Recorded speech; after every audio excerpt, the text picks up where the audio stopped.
Earth's first contact with the Galactic Council happened on a clear morning in May 2087. The massive alien ship appeared suddenly in orbit, its sleek silver hull gleaming in the sunlight. World leaders scrambled to form a response team, eventually selecting Dr. Nathan Cole, Earth's leading xenolinguist, and Admiral Olivia Wright, a decorated military officer known for her diplomatic skills. The aliens transmitted a simple message in multiple Earth languages. We come in peace as representatives of the Galactic Council. We request a meeting. 3 days later, Dr. Cole and Admiral Wright ordered a shuttle to the neutral meeting point, an orbital platform hastily constructed between Earth and the alien vessel.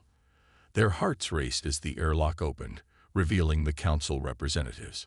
High Counselor Zix Nera stood nearly 7 feet tall with iridescent blue skin and 4 arms.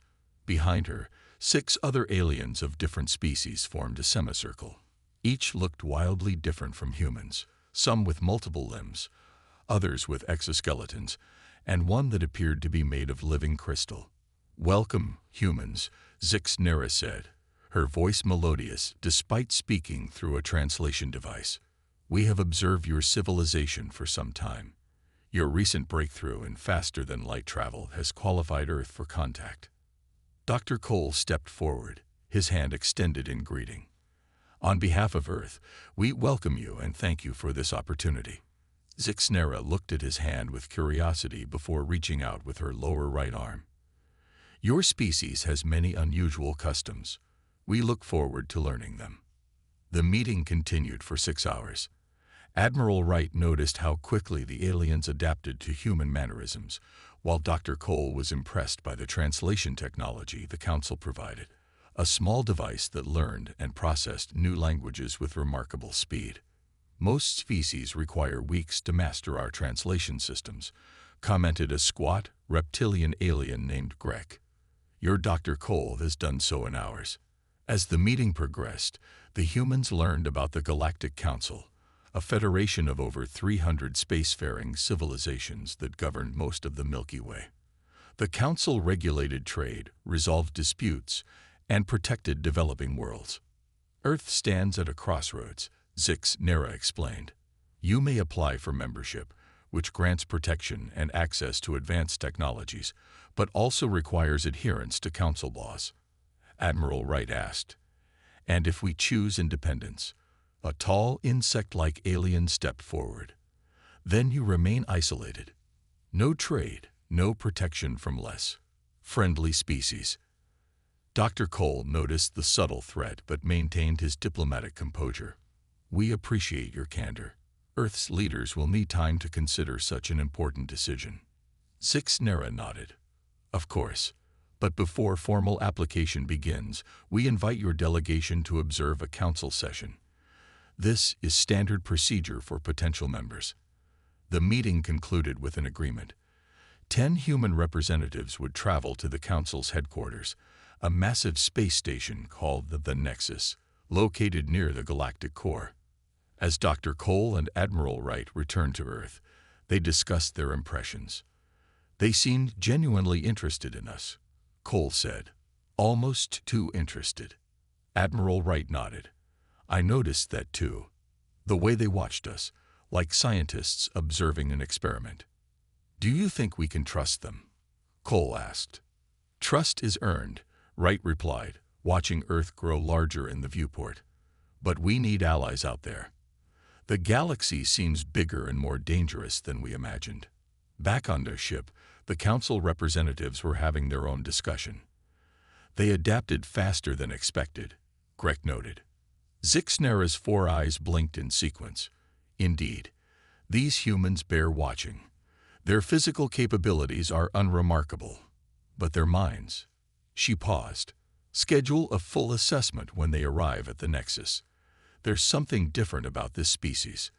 The alien ship departed the next day, leaving behind instructions for Earth's delegation to prepare for their journey to the Nexus, the first humans to travel beyond their solar system into the vast, complex civilization that awaited them among the stars. The human delegation arrived at the Nexus 2 weeks later. The massive space station orbited a red dwarf star and housed representatives from hundreds of species. Dr. Cole, Admiral Wright, and 8 other specialists stepped off their transport vessel, greeted by a formal reception committee.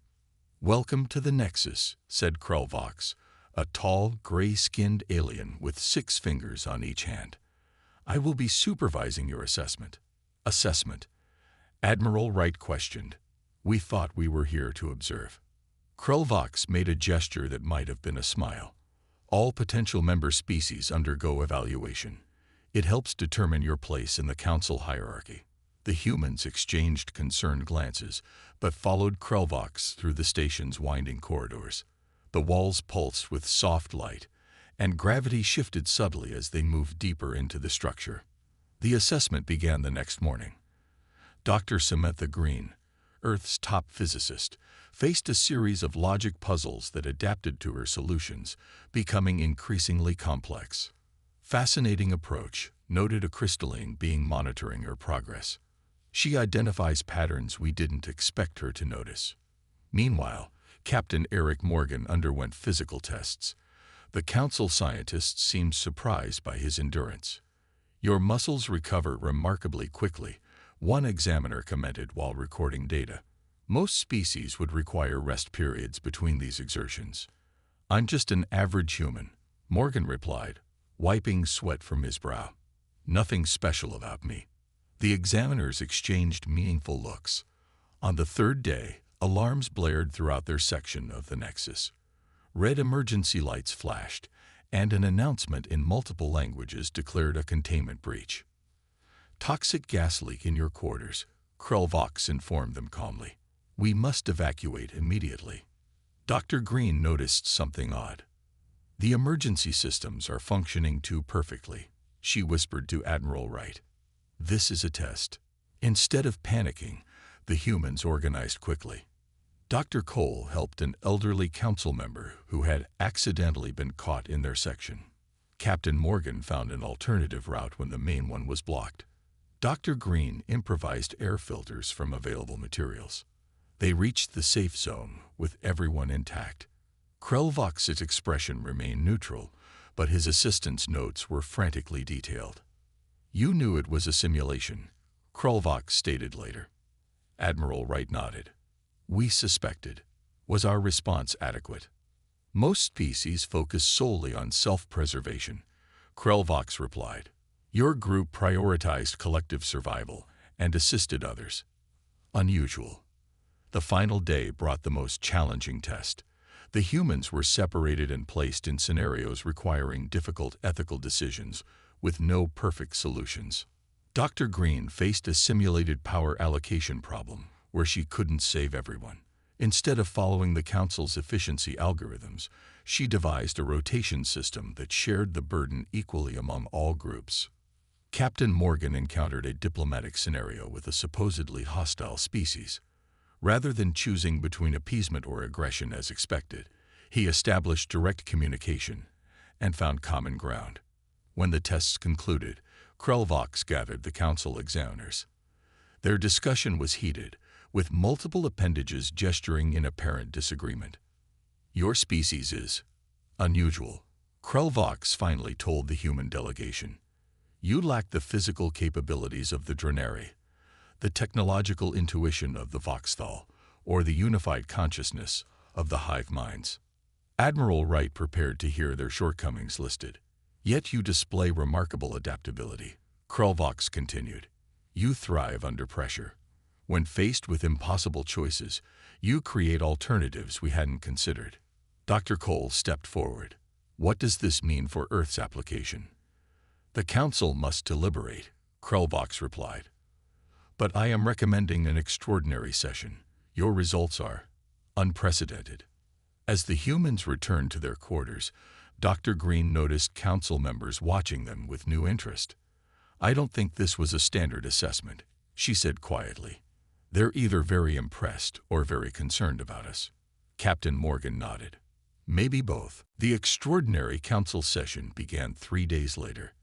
The human delegation entered the Grand Chamber, a massive circular room with thousands of seats arranged in rising tiers.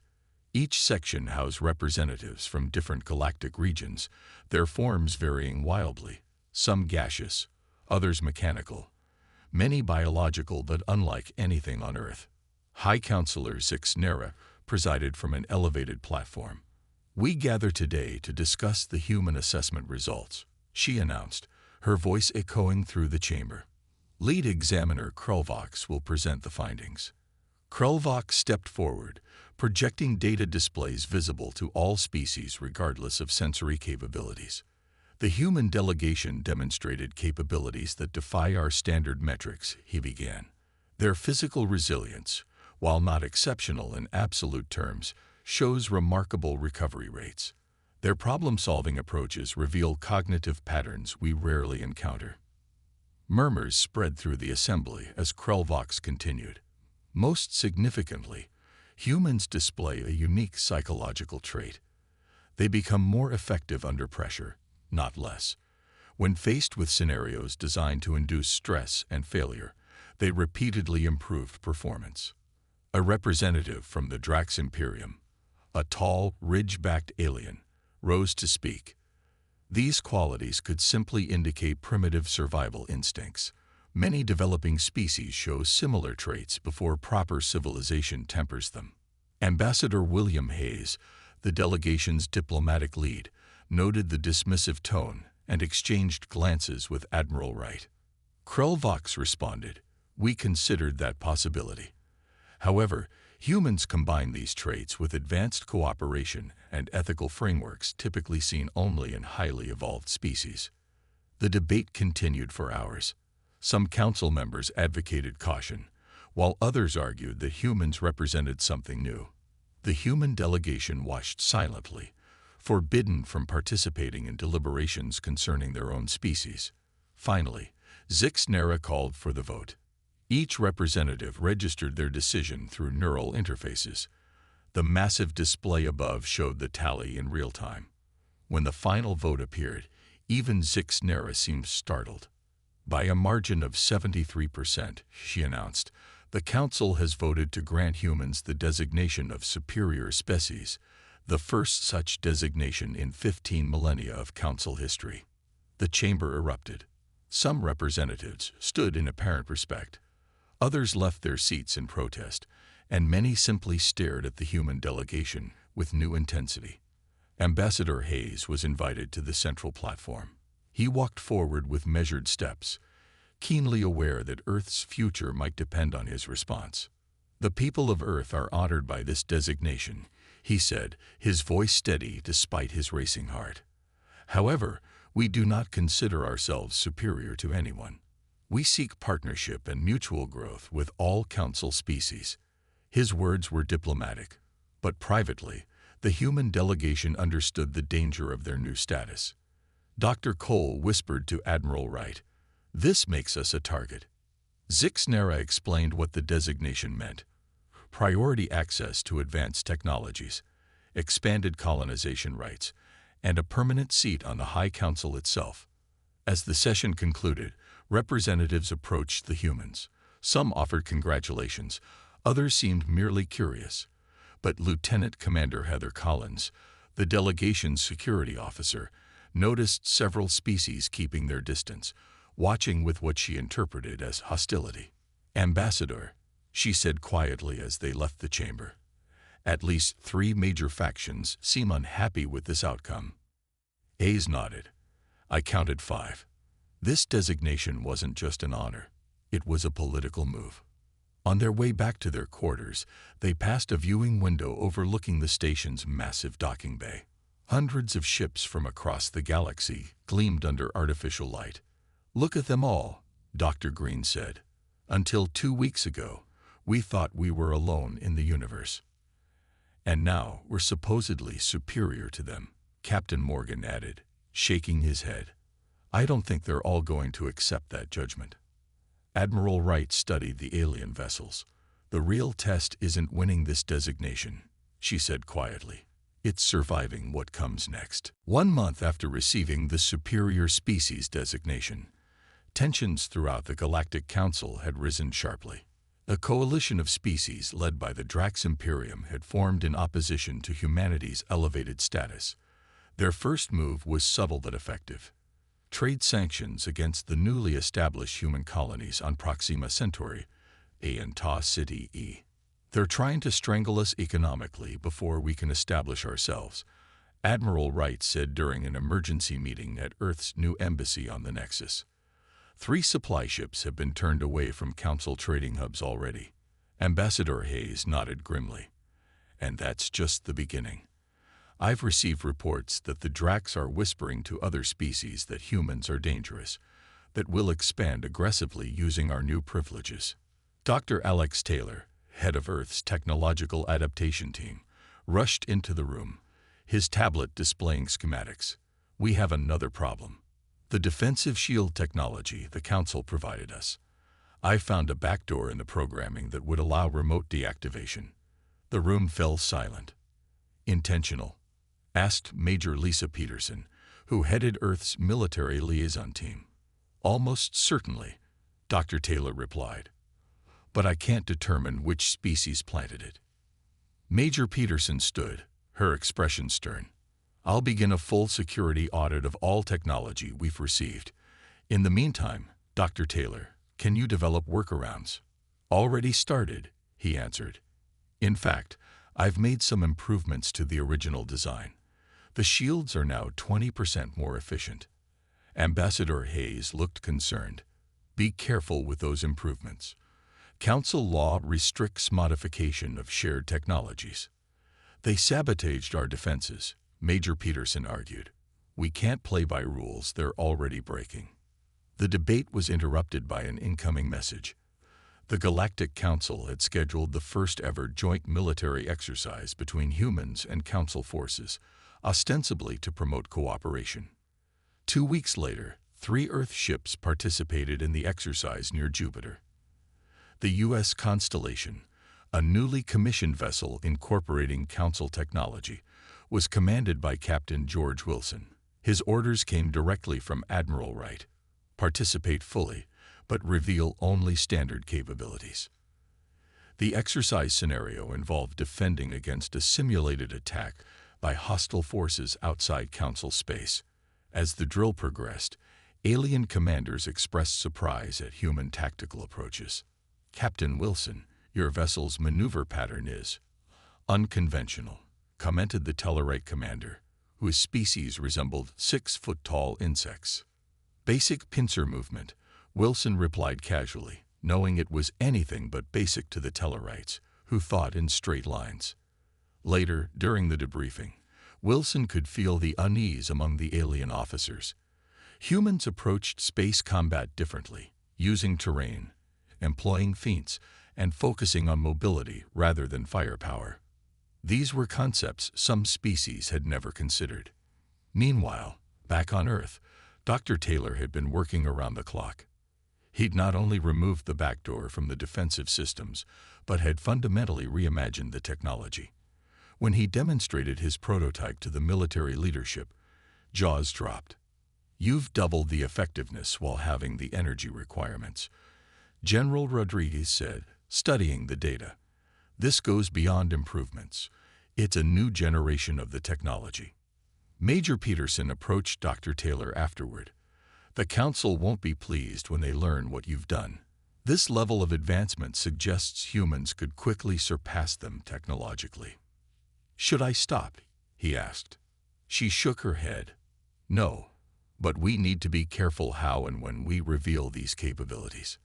On the Nexus, Ambassador Hayes was fighting a different battle. Several species had filed formal complaints about human expansion into star systems that, while unclaimed, were allegedly of cultural importance to other civilizations. These complaints are baseless, Hayes argued in a Council subcommittee. The systems were listed as open for settlement in your own databases. The Drax representative, his ridge scales flared in agitation, leaned forward. Perhaps humans should focus on developing their existing territories before claiming new ones. After all, even superior species should show restraint. As Hayes left the meeting, he received an urgent message from Admiral Wright. Return to Earth immediately. Intelligence suggests coordinated action against human interests imminent. The superior species designation had backfired. Instead of opening doors, it had painted a target on humanity's back. The council chamber buzzed with tension as the Drax Imperium ambassador slammed his scaled fist against the speaking podium. His ridged spines flared with anger, casting sharp shadows across his face. The humans have not earned their superior designation. We invoke the ancient right of challenge, he proclaimed, his deep voice echoing through the vast room. A collective gasp spread through the assembly. The challenge was a rarely used protocol dating back to the Council's earliest days. It allowed for formal contest of a species status through 3 trials: physical, intellectual, and ethical. High Counselor Zixnera's 4 eyes blinked slowly. The challenge is recognized. Does humanity accept? Ambassador Hayes conferred quickly with Admiral Wright before stepping forward. Earth accepts the challenge. What are the terms? Each species selects 1 champion, Zixnera explained. The trials will begin in 7 cycles. The human delegation returned to their quarters to make the difficult decision of who would represent Earth. After hours of debate, they selected Commander Jack Russell, a former Special Forces operator with a philosophy degree and experience in diplomatic security. "I won't let Earth down," Russell promised, his weathered face serious but calm. The first trial took place in a massive arena. Russell faced Kravnar, the Drax champion, a warrior nearly 8 feet tall with armored skin and enhanced muscle density. The physical challenge: cross a constantly shifting obstacle course while carrying a fragile container of liquid. The Drax warrior approached the course with brute strength, powering through obstacles and maintaining balance through sheer mass. Russell, however, studied the pattern of shifts before starting. He moved more slowly but with precise timing, expending less energy. Halfway through, Kravnar began to tire, his movements becoming less controlled. When a sudden platform shift nearly toppled him, some of his liquid spilled. Russell, meanwhile, maintained a steady pace, analyzing each challenge before confronting it. Russell finished with his container intact, while Kravnar arrived with a partially emptied vessel. The human victory surprised the audience. Russell had won not through superior strength, but through observation and efficiency. The intellectual trial came next, a complex problem involving the stabilization of an artificial star system on the verge of collapse. Contestants worked on separate simulations, their approaches projected for all to see. Kravnar applied standard council formulas, working methodically through established procedures. Russell started the same way, but then paused, studying the system as a whole. He suddenly changed approach, allowing 1 small moon to be sacrificed to create a gravitational counterbalance that saved the rest of the system. "Unorthodox," murmured Krellbox as he judged the results. "The Drax solution follows council best practices and saves 94% of the system. The human solution is unconventional, but saves 97%. Another point for humanity. The council members shifted uncomfortably in their seats. The final trial proved most controversial, an ethical dilemma involving a fictional scenario where resources needed to be allocated among various populations during a crisis. There was no objectively correct answer. The test evaluated the reasoning process. Russell listened carefully to the scenario, then asked a question no previous challenger had posed. "May I speak with representatives from each affected population?" "That is not part of the trial," the judge replied. "Then the trial is flawed," Russell responded calmly. "Ethical decisions affecting diverse groups should include input from those groups." His answer created an uproar. Some council members objected to questioning the trial's format. Others found his reasoning compelling. After heated debate, Russell was allowed to complete the trial as designed, but his critique was noted. His solution prioritized long-term sustainability over short-term comfort, with special provisions for the most vulnerable populations. When the trials concluded, humanity had officially defended its status, but Russell's approach had raised uncomfortable questions about the Council's own methods and ethics. You won, but made more enemies in the process, Admiral Wright told him privately. Russell nodded. Sometimes winning the contest isn't as important as changing the rules. The first attack came without warning. Humanity's outpost on Europa, Jupiter's icy moon, sent a frantic distress signal before going silent. 17 minutes later, the mining colony on Ta City reported unknown vessels entering orbit. Within 2 hours, 5 human settlements across 3 star systems were under assault. At Earth Command Headquarters, Admiral Wright stared at the tactical display, showing red alert indicators spreading across human territory. "This is coordinated," she said grimly. No random pirate activity could hit this precisely. "The Drax," Ambassador Hayes suggested, his face pale under the emergency lights. Admiral Wright shook her head. "Too obvious. The ships don't match Drax configurations. Someone wants us to blame them." She opened a secure channel to the U.S. Intrepid, Earth's most advanced vessel, patrolling near Proxima Centauri. "Captain Foster, we have multiple settlements under attack. Redirect to Europa immediately." Captain Diane Foster's image appeared on screen. "Already en route, Admiral. We detected the attacks and moved to respond. Coordinate with other human vessels in the sector, but use extreme caution. We don't know who we're dealing with." The Intrepid dropped out of FTL near Europa 14 hours later. The outpost structures remained intact, but 3 unknown vessels circled the moon.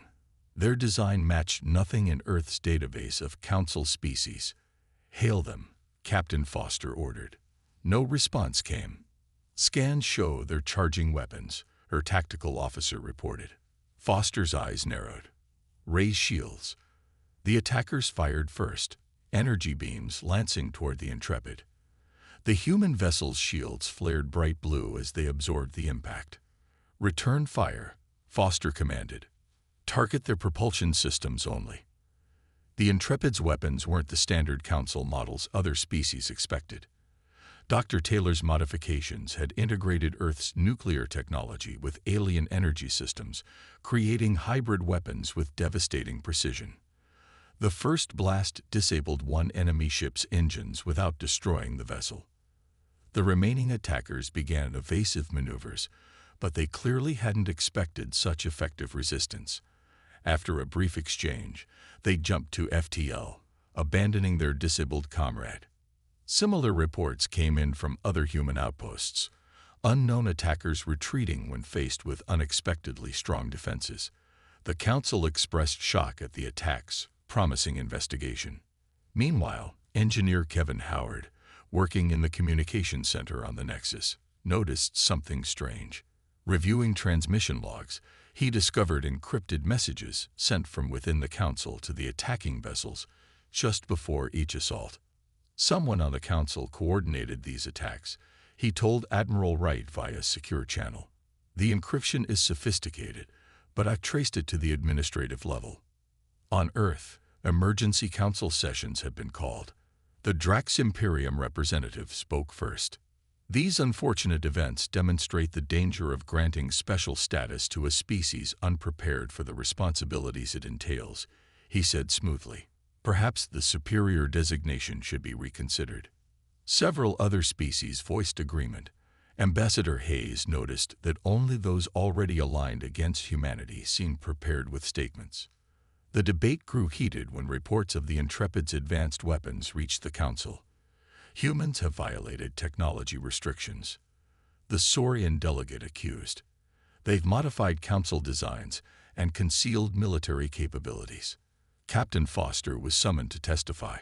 She stood proudly before the Council, her uniform immaculate despite the recent battle. "We defended our people against unprovoked aggression," she stated firmly. "If adapting technology for our protection violates Council rules, then perhaps those rules need examination."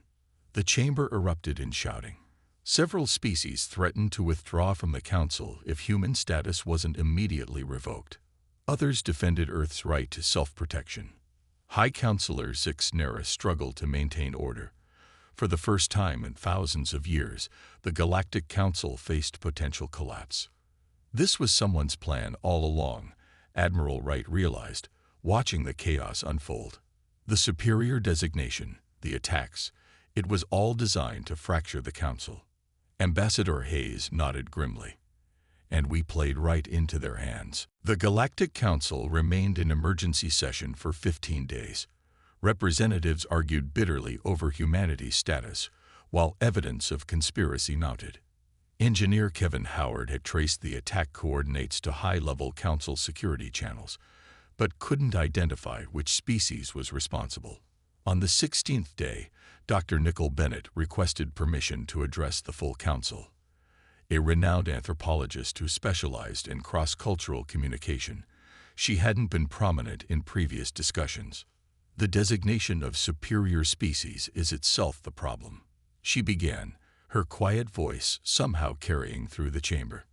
Not because humans don't deserve recognition, but because no species should be ranked above others. The very concept undermines what should be the Council's true purpose. Murmurs spread through the assembly as Dr. Bennett continued. Each civilization here evolved to meet the challenges of their unique worlds. The Dracs developed strength and endurance for their high-gravity environment. The Tellarites' hive-mind approach solved resource scarcity on their homeworld. Humans adapted through cooperation and innovation. She paused, looking around the chamber. We aren't superior. We're different.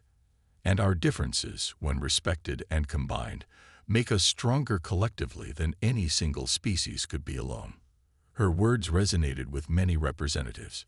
Even some who had opposed humanity began nodding thoughtfully. Ambassador Ryan Carter, who had replaced Hayes after the latter fell ill, built on Bennett's foundation. Earth formally requests the removal of our superior designation, he announced. Instead, we propose reforming the Council structure to eliminate hierarchical status entirely. This bold move shocked the assembly. The Dracs representatives' ridged spines flattened in surprise. Their main demand was being offered freely, but with conditions that would affect their own privileged position. High Counselor Zix Nera called for a recess. During the break, species that had never cooperated began discussing possibilities. Ancient rivalries temporarily set aside as they considered a council based on contribution rather than status. When the session resumed, Zix Nera made a stunning announcement. For 10,000 years, I have served as High Counselor. Today, I must confess my role in recent events. Complete silence fell over the chamber. I orchestrated everything. The unusual assessment standards, the superior designation, even the attacks on human outposts, which were conducted using automated vessels with no actual casualties intended. Gasps and shouts erupted. Security personnel moved closer to Zix Nera, but she raised all four hands calmly. This was not malice, but a test. The Council has stagnated for millennia. We needed disruption to evolve. Humans were the perfect catalyst, adaptable enough to survive the challenge and ethical enough to seek a better solution than mere dominance. The Council fractured into factions, some calling for Zix Nera's immediate removal, others demanding verification of her claims, and a surprising number expressing reluctant understanding of her methods, if not approval. In the chaos, Earth established a new diplomatic approach. Admiral Patricia Wilson formed a specialized diplomatic corps, recruiting members skilled in negotiation and cultural sensitivity.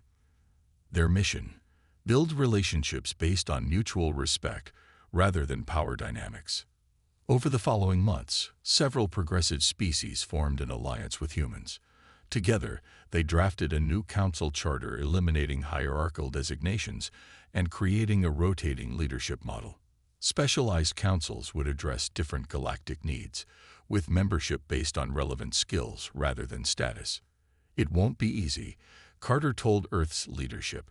Centuries of tradition don't change overnight, but we've started something important. On the day the new charter passed, approved by 62% of council species, Dr. Bennett stood with Ambassador Carter on the observation deck of the Nexus, watching ships from across the galaxy come and go. "Do you think Zix Nera planned for this specific outcome?" she asked. Carter smiled slightly. I doubt even she could predict exactly where this would lead. But she recognized something in humanity that made us the right species for this moment. Not superior, Bennett said, just the right kind of different. As Earth established its place in the Reformed Council, humanity's reputation evolved from superior species to something more valuable, bridge builders who thrived in connecting diverse civilizations. The designation that had nearly started a galactic war had ultimately led to a more balanced, collaborative future, not through dominance, but through the uniquely human talent for finding another way forward. 5 years after the Council's reformation, the galaxy had changed dramatically. Earth had become a central hub for interspecies cooperation, with the newly established Galactic Diplomatic Academy in Geneva training representatives from over 70 civilizations. Admiral Patricia Wilson, now serving as Earth's head of interstellar relations, stood before a mixed class of human and alien students. Today marks the 5th anniversary of the new charter, she announced, her gray hair contrasting with her vibrant uniform. I want you all to understand what we've achieved and what challenges remain. The lecture hall contained beings of all shapes and forms. A group of crystalline Lumerians sparkled near the front row. Several Dracs sat in reinforced chairs designed for their massive frames. Even a few Tellurid hive mind clusters hummed softly in special environmental chambers along the walls. The old council lasted 10,000 years without significant change, Wilson continued. We've reimagined galactic governance in just 5. That's something to be proud of. After class, Wilson met with Dr. Nicole Bennett in the Academy's Garden Dome, where plants from 100 worlds grew together in carefully maintained environments. The Cephalon delegation is requesting expanded voting rights on the Resource Council, Bennett said, reviewing reports on her tablet. They argue their aquatic expertise is underrepresented. Wilson nodded. They're right. Schedule a hearing for next month. Their conversation was interrupted by an urgent message. Captain Diane Foster, now commanding Earth's flagship U.S. Unity, reported unusual energy readings from the galactic rim, far beyond explored space. Something massive is moving toward Council territory, Foster explained via holographic projection. Initial readings suggest it's artificial, not natural. Over the following weeks, multiple ships confirmed Foster's discovery. An object nearly the size of Earth's moon was approaching from intergalactic space, emitting energy signatures unlike anything in Council records. An emergency session convened with representatives from all member species. The Drax Imperium, once humanity's fiercest opponent, now stood alongside Earth advocating for a united response. This potential threat concerns us all, said Chief Commander Vrakthal, the Drax representative. We propose a joint expedition to investigate, with ships from multiple species. Ambassador Ryan Carter supported the proposal. 5 years ago, we might have competed to be first to make contact. Today, we go together or not at all. The expedition departed 2 months later. 10 vessels from 8 different species, including the U.S. Unity, traveled to the galactic boundary. Captain Foster served as mission coordinator, with specialists from across the Council providing expertise. As they approached the mysterious object, detailed scans revealed its true nature, not a weapon or invasion force, but a massive generation ship. It contained millions of life forms in suspended animation, refugees from a distant galaxy whose star systems had become uninhabitable. They've been traveling for over 300 years, reported Dr. Alan Barnes, examining the biological data. Their life support systems are failing. Without intervention, they'll never complete their journey. The Council expedition faced its first major challenge. These beings weren't part of known space. Their technology was different, their biology unfamiliar. Helping them required resources and risk. The debate lasted 3 days. Some vessels advocated caution, others immediate assistance. In the end, Foster called for a vote based on the new charter's principles. We were once newcomers to the galactic community, she reminded them. These beings need our help. Whatever differences exist between us, the value of life transcends them all. The vote was unanimous. Operation Sanctuary began immediately, with each species contributing according to their abilities. The Tellarites' hive mind efficiency coordinated logistics. Drax engineering teams reinforced failing structural systems. Human medical personnel worked alongside Lumerian energy specialists to revive the first refugees. As the first awakened beings communicated their story, Ambassador Carter sent a message back to Earth. Today proves what we've always believed. Our strength isn't in superiority, but in unity. The new council faces its greatest test, and we're passing with flying colors.